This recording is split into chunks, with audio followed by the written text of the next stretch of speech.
Jake Morrison stood at the small podium in the massive Galactic Council chamber. His hands gripped the edges of the speaking platform as he looked out at hundreds of alien faces. Some had too many eyes, others had none at all. The chamber buzzed, with different languages and sounds that hurt human ears. Jake had been Earth's main ambassador for 20 years, and he was tired of begging for scraps. The issue today was simple but deadly serious.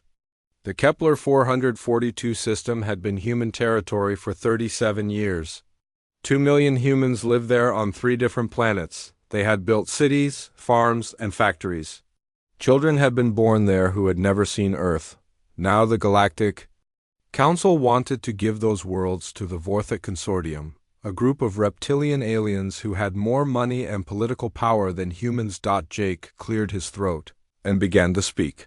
His voice carried across the chamber through the translation systems that turned his words into clicks, hisses, and musical tones for the alien delegates. Honorable members of the Galactic Council, the human colonies in the Kepler 442 system have been established for over 3 decades. These are not mining outposts or temporary settlements. These are homeworlds to over 2 million human citizens.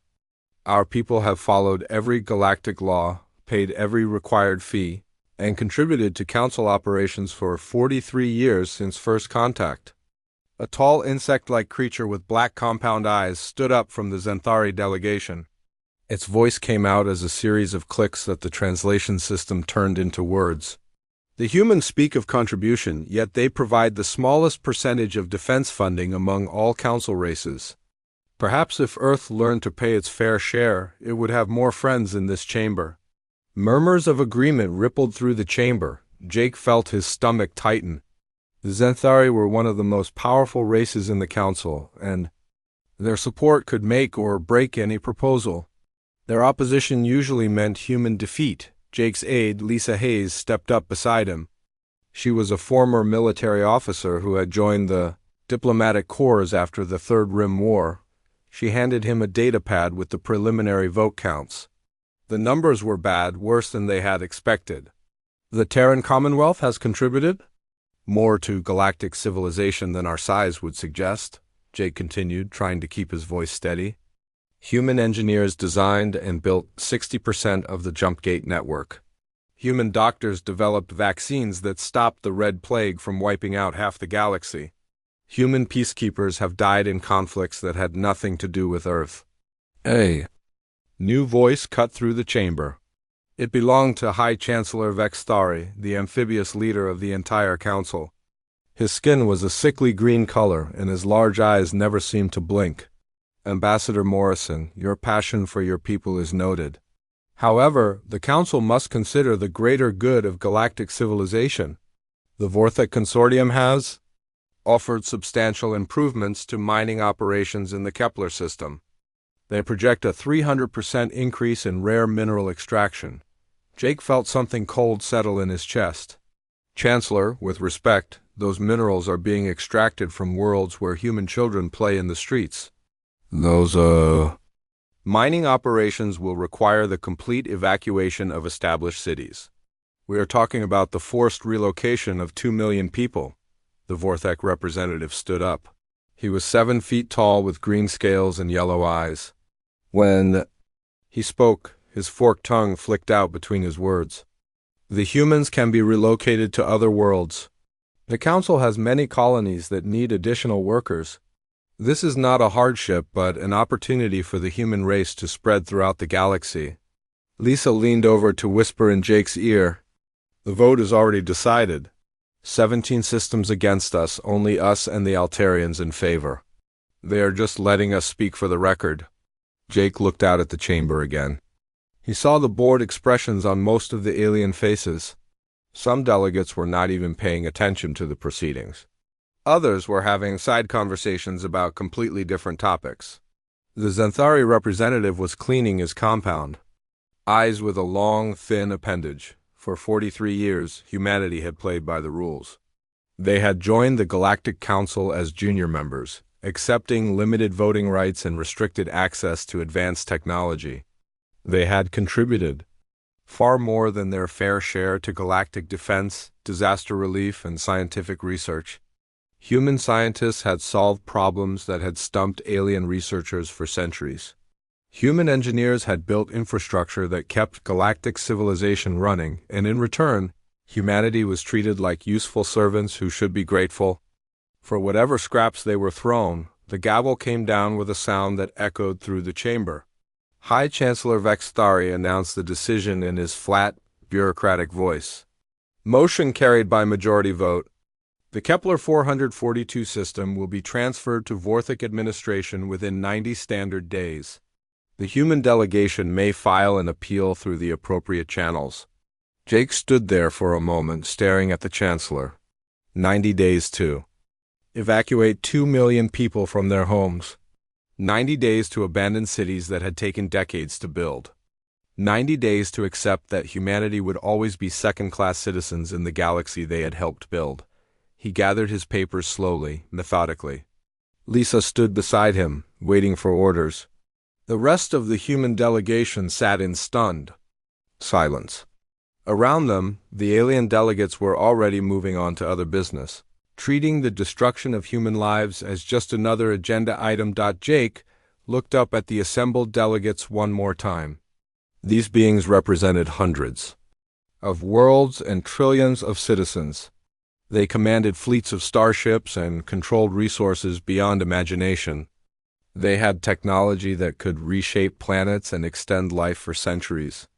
And they had just voted to destroy human lives because it was convenient. The Terran Commonwealth withdraws its appeal, Jake said quietly. Then he raised his voice. So it would carry throughout the chamber. In fact, we withdraw from these proceedings entirely. Captain Hayes, send a message to Earth. Tell them the show is over. The chamber fell silent. Even the side conversations stopped. Hundreds of alien eyes turned to stare at the human delegation as they walked toward the exit.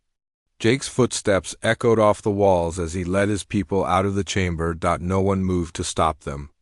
After all, what could the humans possibly do? They were just one small species on one small planet at the edge of the galaxy. They had no great fleets, no ancient technology, no vast resources. They were useful servants, nothing more. The aliens in the chamber had no idea that they had just made the biggest mistake in galactic history. They were about to learn that some servants are more important than their masters realize. 3 months had passed since Jake Morrison walked out of the Galactic Council chambers. Admiral Ben Carter stood on the bridge of the TCS Defiance, watching the last human transport ship disappear through the jump gate. Behind them, Proxima Station hung in space like a massive metal flower, its lights flickering in patterns that suggested growing problems. Ben had served in the Terran Commonwealth Navy for 32 years. He had fought in 2 galactic wars and helped build the very station he was now abandoning. The irony was not lost on him. Humans had designed most of Proxima Station's critical systems, trained the alien crews who operated them, and maintained the infrastructure that kept millions of beings alive in the cold vacuum of space.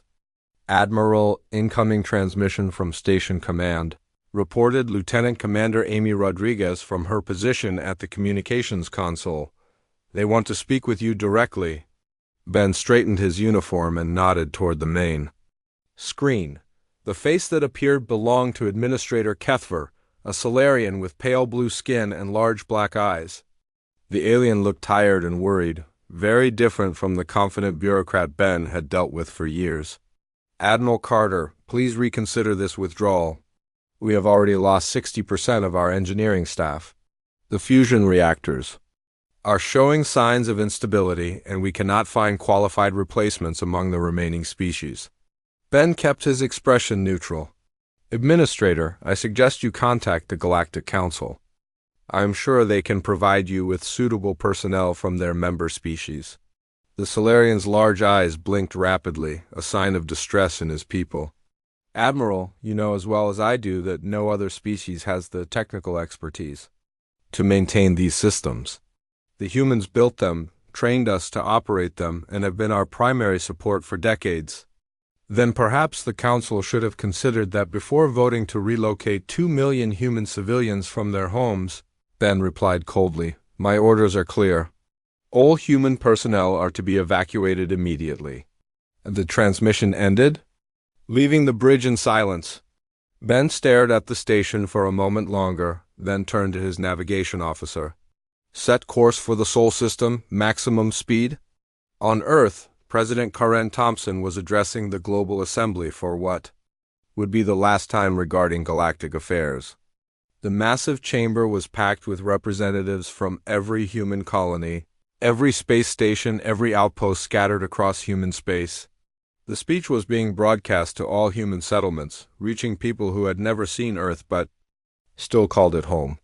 My fellow humans, she began, her voice carrying the weight of humanity's collective frustration. For 43 years, we have tried to be good galactic citizens. We have contributed our technology, our resources, our knowledge, and our lives to a community that sees us as nothing more than useful servants. The chamber was completely silent. Every person present understood that they were witnessing a historic moment, the end of one era and the beginning of another. We have built their space stations, fixed their problems, and died in their wars. We have shared our medical knowledge, our engineering expertise, and our agricultural innovations. We have asked for nothing in return except basic respect and the right to exist in peace. President Thompson paused, looking out at the faces before her. These were the leaders of humanity's future, the men and women who would guide their species through whatever came next. Today, that ends. The Terran Commonwealth is withdrawing from all galactic institutions, all joint projects, and all cooperative agreements. We are recalling our personnel, our equipment, and our support. Humanity will stand alone, and we will stand strong. The withdrawal was not violent or dramatic. It was methodical, professional, and absolutely devastating. Human engineers packed their equipment and left alien worlds without power grid maintenance. Human doctors closed their clinics on multi-species stations. Human traders canceled their contracts and recalled their ships to human ports. Dr. Paul Kim had spent 15 years working at the Galactic Disease Control Center. He was the lead researcher on dozens of projects, including the vaccine for Zephyrian flu that had killed millions across the galaxy. As he cleaned out his office, his alien colleagues watched in growing panic. Dr. Kim, surely you can stay until the vaccine trials are complete, pleaded Dr. Zathani, a Xanthari scientist who had worked with Paul for over a decade. We are so close to a breakthrough. Paul packed the last of his personal items and looked at his former colleague. The research notes are in the central database. The vaccine should be ready in 6 months if you follow the protocols exactly. Good luck. The impact was immediate and severe. Without human maintenance crews, the primary power grid on Centauri Prime began failing within weeks. The Vorthek Consortium, so eager to claim the Kepler 442 system, discovered that human mining operations were far more complex than they had imagined. Without human engineers to maintain the quantum extraction equipment, production dropped to less than 30% of previous levels. Commander Troy Davis had spent 8 years with the Galactic Patrol, keeping the peace in the Outer Rim territories. Now he stood on the bridge of the human exploration vessel New Horizon, listening to distress calls that filled the communication channels. The Andromeda trade route, once the busiest shipping lane in the galaxy, was becoming dangerous without human navigation expertise. Sir, we have another distress signal, reported Ensign Holly Park. Solarian freighter, engine failure. They are asking for immediate assistance. Troy looked at the tactical display. The ship was only 2 hours away from their position. In the old days, he would have responded immediately. Human vessels had always been the first to answer distress. Coles, regardless of which species was in trouble, log the distress call and forward it to the nearest Galactic Patrol station, he ordered quietly. We are not authorized to provide assistance to non-human vessels. The silence on the bridge was heavy. Every human officer understood why the order was necessary, but that did not make it any easier to follow. They were watching beings die when they had the power to help, but humanity could no longer afford to be the galaxy's unpaid rescue service. Meanwhile, the Galactic Council was learning that their favorite target had been supporting far more than anyone realized. The Terran Commonwealth had been the galaxy's largest single contributor to disaster relief operations, peacekeeping missions, and scientific research. Human funding had supported programs on hundreds of worlds, and human expertise had solved problems that alien scientists could not handle alone without human support. Council programs began shutting down one by one. The Galactic Emergency Response Network stopped functioning when human crews were withdrawn. The interspecies medical exchange collapsed when human doctors and researchers departed. The Deep Space Navigation Service became unreliable when human experts were no longer available to calibrate the equipment. Senator Greg Nelson had once been humanity's most junior representative in the Galactic Council, forced to sit in the back rows and wait for permission to speak. Now he held the position of Minister of Galactic Affairs for the Terran Commonwealth, and his job had changed completely. Instead of begging for alien attention, he was politely declining their increasingly desperate requests for help. The hegemony wants to renegotiate the medical supply contracts, reported his aide, Director Claire Washington. They are offering triple the previous payment rates. Greg did not even look up from his reports. The answer is no. We are not interested in renegotiating anything. We are interested in building our own future. The human colonies, once scattered and dependent on galactic infrastructure, were rapidly becoming self-sufficient. The Terran Commonwealth had spent decades building backup systems and redundant networks, never fully trusting their alien neighbors. That careful planning was now paying enormous dividends. Humanity was learning that they did not need the galaxy nearly as much as the galaxy needed them. 6 months after the withdrawal, the galaxy was starting to feel the real cost of losing humanity. The Vorthic Consortium had celebrated when they received the Kepler 442 mining rights, but their celebration had been short-lived. The quantum extraction equipment that humans had built and maintained for decades was failing, and no Vorthak engineer could figure out how to fix it. Commander Troy Davis stood in the observation deck of the New Horizon, watching a massive asteroid field drift past the ship. This had once been the busiest section of the Andromeda trade route, filled with cargo ships carrying goods between dozens of worlds. Now it was almost empty, with only a few brave or desperate captains willing to risk the journey without human navigation support. Commander, we are receiving another distress signal, reported Ensign Holly Park from the communications station. It is a Xanthari cargo vessel. They say their navigation system has failed and they are drifting toward the asteroid field. Troy watched the distant ship through the observation window. He could see the panic in their movement patterns as they tried to avoid the floating rocks. In the old days, any human ship in the area would have responded immediately. Human crews had saved thousands of alien lives over the years, asking for nothing in return except basic respect. Forward the distress call to the Galactic Patrol, Troy said quietly. We are not authorized to provide assistance. Holly's fingers hesitated over the controls. Sir, the nearest patrol ship is 8 hours away.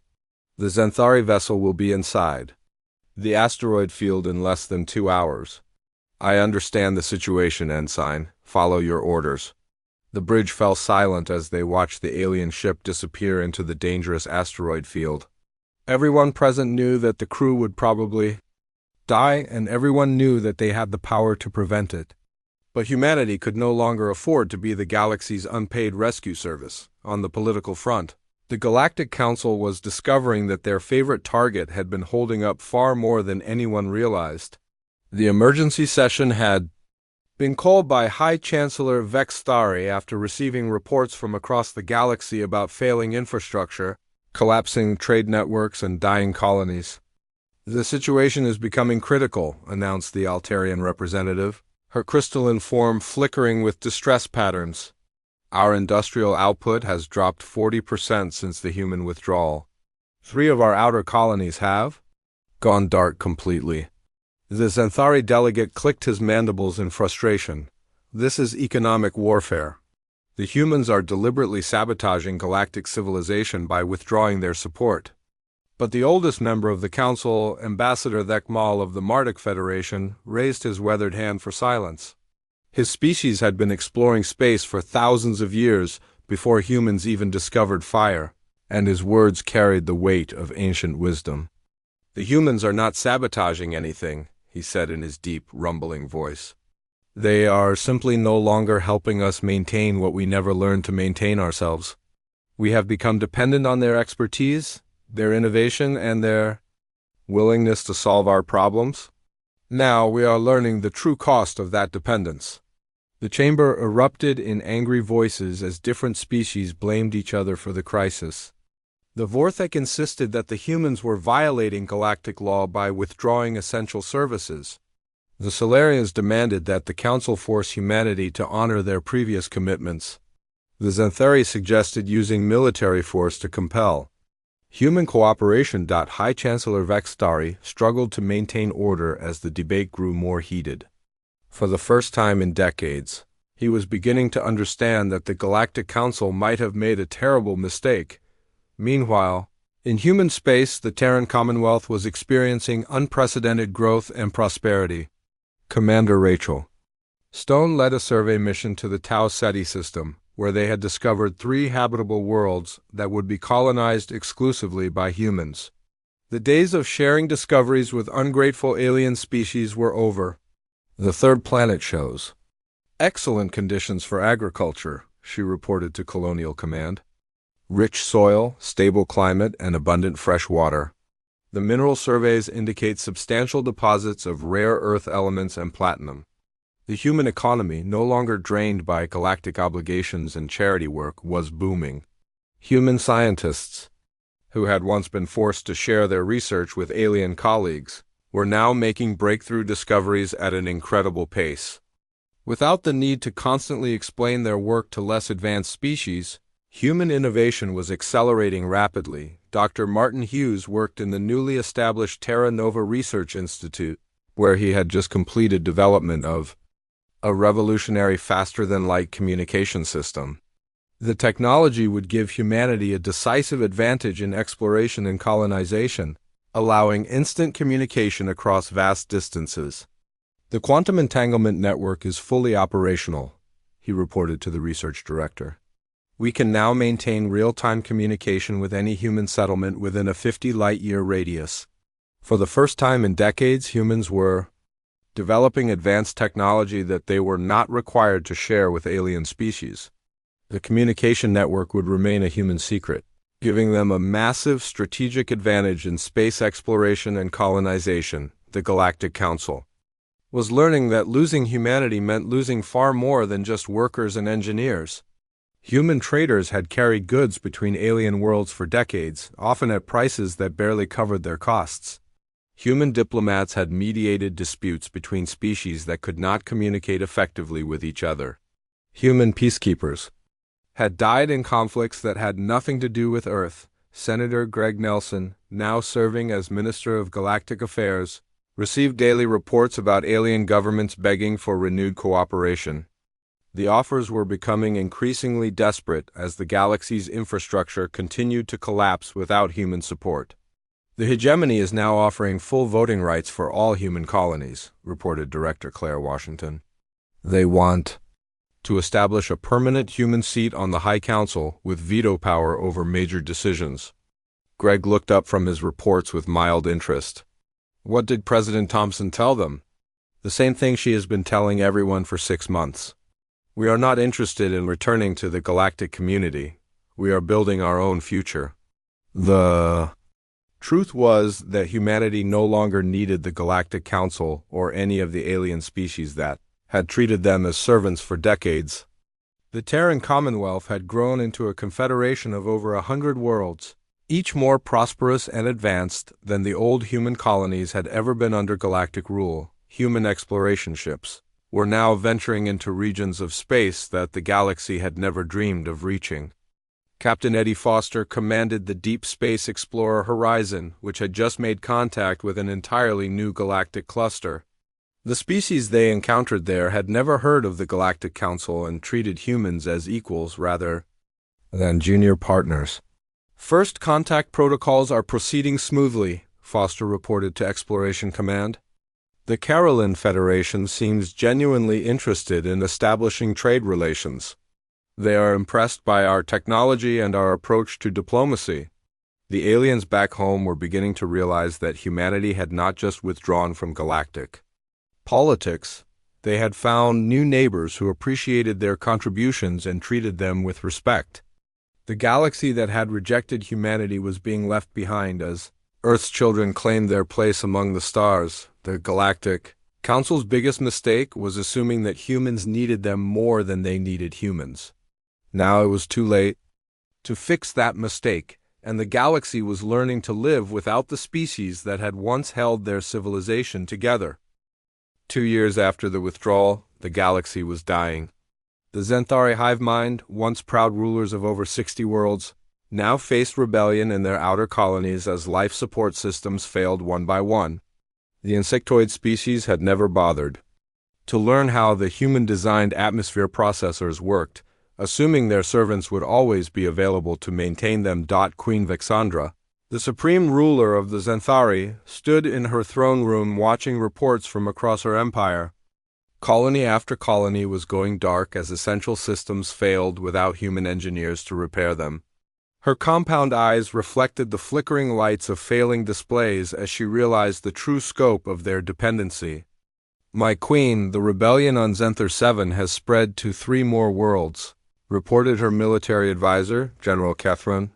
"The colonists are demanding we restore the life support systems, but our engineers cannot understand the human technology." The queen's mandibles clicked together in frustration. "Contact the humans directly. Offer them whatever they want. Territory, resources, technology. We cannot allow our empire to collapse. My queen, we have tried. The humans will not even respond to our communications. They have cut all contact with Xanthari space." High Chancellor Vexthari called another emergency session of the Galactic Council, but this time the chamber was half empty. Many species had withdrawn from active participation, unable to maintain their contributions without human support. The once mighty alliance that had dominated the galaxy was crumbling from within. "We must face the reality of our situation," announced the Chancellor to the remaining delegates. "Without human expertise, our civilization is collapsing. Trade networks have failed, colonies are dying, and our military capabilities have been reduced by 70%. The Altarian representative, her crystalline form now dim and flickering, spoke with desperation in her musical voice. "Chancellor, surely there must be some way to force the humans to return. Our people are dying without their medical knowledge." "Force them how?" demanded the Vorthic delegate, his scaled hide showing stress patterns. "Our intelligence reports indicate that human military technology has advanced far beyond anything we possess. They are no longer the weak species we once knew." The truth was even worse than they realized. Admiral Ben Carter stood on the bridge of the new TCS Defiance, a ship that represented humanity's technological advancement in isolation.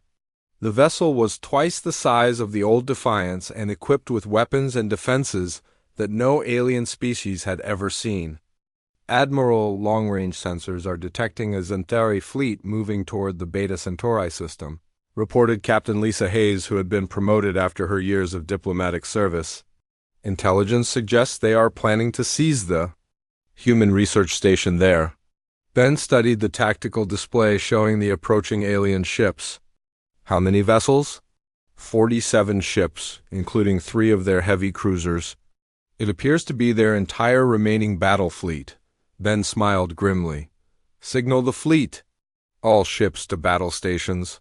It is time to show the galaxy what humans have learned in our isolation." The Battle of Beta Centauri lasted less than 6 hours. Human ships, equipped with advanced energy shields and quantum torpedoes, destroyed the entire Xanthari fleet without losing a single vessel. The engagement was broadcast across human space as a demonstration of their new military might. But more importantly, it was detected by every alien intelligence service in the galaxy. The message was clear. Humanity was no longer the weak junior partner that could be pushed around by stronger species.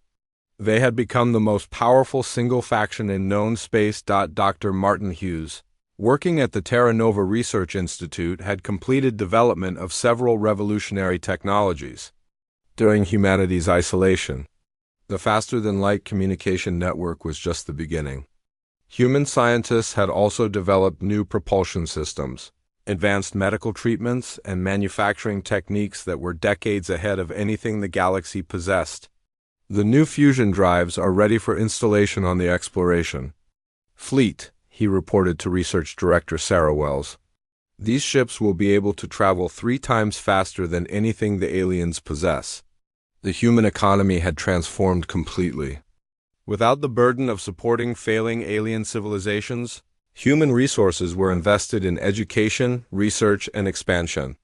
Every human colony was now more prosperous than Earth had been before first contact with the galaxy. Commander Rachel Stone, leading the colonization effort in the Tau Ceti system, watched as the first permanent settlements were established on New Terra. The planet was everything the initial surveys had promised: rich soil, abundant resources, and perfect conditions for human life. Colonial Command, this is New Terra Base. The agricultural domes are producing surplus food within the first growing season. Mineral extraction is exceeding all projections. Request permission to establish the second city site. The success of human colonies was in stark contrast to the failing alien settlements throughout the galaxy. Without human engineers to maintain their infrastructure, alien worlds were reverting to pre-industrial conditions. The Solarian homeworld had lost orbital manufacturing capabilities. The Vorthek mining operations had collapsed, and the Xanthari Empire was dissolving into civil war. President Karen Thompson addressed the Terran Commonwealth Parliament for the annual State of Humanity speech. The chamber was filled with representatives from over 200 human worlds, each more successful than their predecessors had dared to dream. My fellow humans, 2 years ago we made the difficult decision to walk away from a galaxy that did not value our contributions. Today I can report that humanity has never been stronger, more prosperous, or more united. The applause was thunderous. Every person in the chamber understood that they were witnessing the golden age of human civilization. Our exploration fleets have discovered new regions of space filled with species who treat us as equals. Our colonies are thriving beyond all expectations. Our technology has advanced more in 2 years of independence than in the previous 4 decades of galactic membership. Meanwhile, the desperate alien governments were making increasingly frantic attempts to restore relations with humanity. Chancellor Vexthari himself had traveled to the edge of human space, requesting permission to meet with President Thompson. His message was broadcast on every human world as a symbol of how far the galaxy had fallen. President Thompson, I come before you not as the leader of the Galactic Council, but as a representative of dying civilizations. We acknowledge our mistakes. We failed to recognize humanity's true value to our community. We beg for the chance to begin again, to build a new partnership based on mutual respect and equality. The response from President Thompson was brief and broadcast throughout both human space and the galaxy. The Terran Commonwealth thanks Chancellor Vexthari for his message. We wish the galactic community well in their future endeavors. Humanity has found new friends among the stars, and we are not interested in returning to old relationships built on inequality. Captain Eddie Foster, commanding the Deep Space Explorer Horizon, had established formal diplomatic relations with 12 new species in the Caroline Galaxy Cluster. These aliens possessed advanced technology and treated humans as valued partners rather than junior members. Exploration Command, the Caroline Federation has agreed to a mutual defense pact. They are also sharing their medical technology in exchange for our engineering expertise. This is what real partnership looks like. The galaxy that had rejected humanity was learning too late that some opportunities once lost could never be recovered. The Galactic Council had assumed that humans would always be available to solve their problems and support their civilization. Now they were discovering the true cost of taking essential partners for granted. Humanity had moved on, and they were not looking back. 5 years after the withdrawal, the Galactic Council was a shadow of its former self. Jake Morrison, now retired to a quiet farm on New Eden, sat on his porch watching the sunset paint the alien sky in brilliant colors. The world was peaceful, prosperous, and entirely human.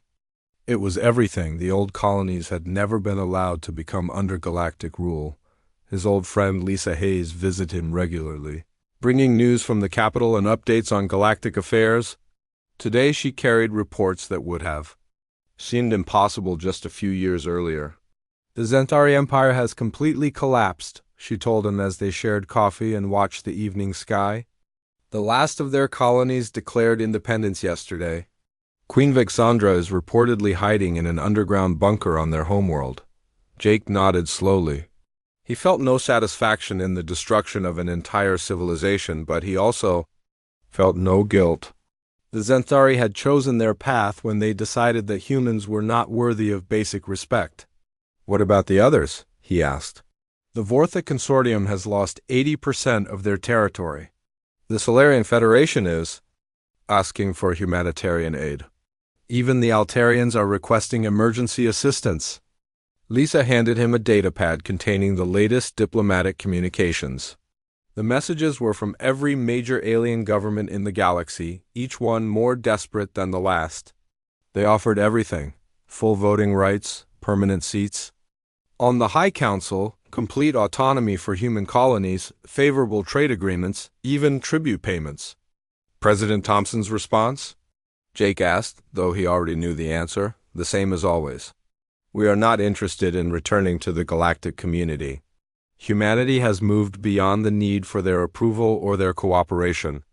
The truth was that humanity had not just moved beyond the old galaxy, they had surpassed it completely. The Terran Commonwealth now controlled over 300 worlds across 5 different galactic clusters. Human exploration fleets had made contact with dozens of new species, most of whom were eager to establish partnerships with the advanced human civilization. Admiral Ben Carter, now serving as Supreme Commander of Terran Defense Forces, reviewed the latest intelligence reports in his office on Mars. The data showed a galaxy in complete chaos, without human engineers, doctors, scientists, and peacekeepers. Alien civilizations were reverting to primitive conditions at an alarming rate. Admiral, the Carulan Federation is requesting permission to establish a joint research facility in the Sol system, reported his aide, Colonel Amy Rodriguez. They want to study human technological advancement methods. Ben smiled. The Carolans were one of humanity's new partners, a species that had treated humans as equals from their first meeting. Unlike the old galactic powers, they offered genuine cooperation and mutual respect. Approved. Assign them a facility on Luna, make sure they have access to our best researchers. This was what real partnership looked like. The Carolans shared their medical technology freely, the Altani provided advanced materials science, and the Zelvan offered their expertise in energy manipulation. In return, humans shared their engineering knowledge and innovation methods. Everyone benefited, and no one was treated as a servant. Dr. Martin Hughes, now director of the Terra Nova Research Institute, had overseen the development of technologies that seemed like magic to the dying galactic civilizations. Human ships could now travel between star systems in days rather than weeks. Human colonies had weather control systems that could terraform entire worlds in decades instead of centuries. Human medical technology could extend natural lifespans to over 200 years. The new quantum drives are ready for installation on the colony ships, he reported to the Terran Council. We can now establish settlements in the Andromeda Galaxy within the next 5 years. Humanity was not just surviving without the old galaxy. They were expanding into regions of space that no galactic species had ever dreamed of reaching. The universe was vast, and humans were claiming their place in it. Commander Rachel Stone, now Admiral of the Colonial Fleet, stood on the observation deck of the massive colony ship New Horizon as it approached the Andromeda Galaxy. Behind her, a fleet of 50 ships carried everything needed to establish human civilization in an entirely new galaxy. They carried no alien passengers, required no alien approval, and owed nothing to anyone except themselves. Admiral, long-range sensors are detecting multiple star systems with habitable worlds, reported Captain Holly Park. The initial surveys suggest at least 20 planets suitable for immediate colonization. Rachel smiled as she watched the distant stars grow brighter through the observation windows. Begin the colonization protocols. It is time for humanity to claim a new home among the stars. Back in the old galaxy, the final collapse was accelerating. The Galactic Council had dissolved after Chancellor Vexthari's death from stress-related illness. The few remaining alien civilizations were too busy fighting for survival to maintain any pretense of galactic unity. Captain Eddie Foster, commanding the diplomatic vessel Horizon, received a final transmission from the ruins of Zenthari space. It was a message from a group of Zenthari survivors begging for permission to settle in human territory as refugees. Captain, they are offering to serve as laborers in exchange for basic shelter and food, reported his communications officer. They say they have nothing left to trade except their willingness to work. Eddie stared at the message for a long moment. The proud insectoid species that had once mocked human contributions to galactic civilization was now begging for scraps from the table they had once denied humanity access to. Send a standard response. The Terran Commonwealth does not accept refugees from hostile governments. Direct them to contact whatever remains of the Galactic Council for assistance. It was harsh, but it was justice. Humanity had learned the hard way that mercy without respect led only to exploitation. The aliens had made their choice when they decided that humans were expendable servants rather than valued partners. President Thompson, now in her second term leading the Terran Commonwealth, addressed the annual State of Humanity gathering. The chamber was filled with representatives from human colonies across multiple galaxies, each world more prosperous and advanced than the last. 5 years ago, we walked away from a galaxy that did not value our contributions. Today, humanity stands as the most powerful and advanced civilization in known space. We have made new friends among species that treat us as equals. We have built colonies that surpass anything we ever achieved under alien rule. We have developed technologies that seemed impossible just a few years ago. The applause was thunderous, echoing through the chamber and broadcast across human space to billions of citizens who had never known the humiliation of second-class citizenship. The galaxy that rejected us has learned too late that some mistakes cannot be undone. Some bridges, once burned, cannot be rebuilt. Humanity asked for nothing more than basic respect and the right to exist in peace. When that was denied, we found our own path among the stars.